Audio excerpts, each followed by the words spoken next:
Meron kasing bayabas dito sa likod namin. Sabi kasi ni nanay, yung may-ari ng bayabas, kunin daw namin pag may bungang kahoy. So, ayan, may nakita akong bunga.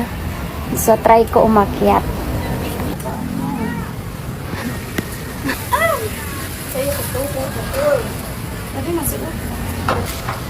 Anak, kayo madumog man na ini.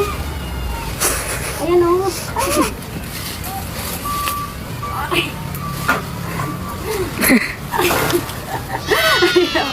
Grada ko, hinog na.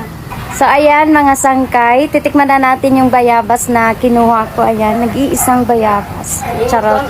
Marami talaga siyang bunga, pero ito lang yung nakita kong hinog. So, itatry na natin. Nga pala, thank you kay nanay dahil mayroon siyang bayabas dito. Actually, marami siyang tanim dito sa bakuran.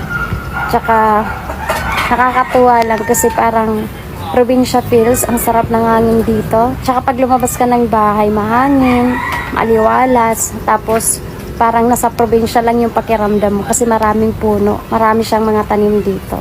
So, ayan mga sangkay, titikman na natin yung bayabas.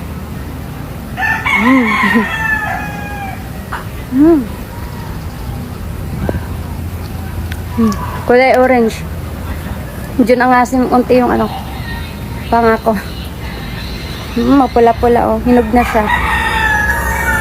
Tingnan ko lang kung may uod. Kasi sobrang hinog na.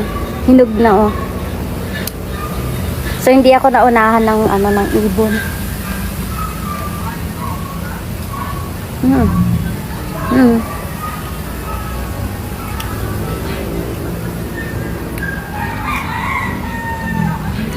Nakakain din ng bayabas. Dati kasi, nung nasa probinsya ako, lagi ako nangunguha ng bayabas. Marami kasing bayabas dun sa amin. Sa Samar. Taga Samar kasi ako. Kaya kung nagtataka kayo, parang nasa probinsya lang din ako. Nasa likod kasi kami ng bahay. Tapos, malawak yung bakuran nila dito. Then, maraming puno. Yun yung maganda.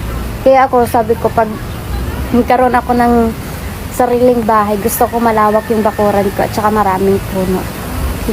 Yun talaga yung gusto ko. Alam mo yung paglabas mo ng bahay, maliwalas, mahangin, di ba? Ganon yung gusto ko. Yan o, ang hangin o. Ayan, sobrang hangin. Marami talaga silang puno dito. Malawak to. So, hindi ko na kayo itutoy kasi nakakahiya. Mahangin. Mahangin talaga siya.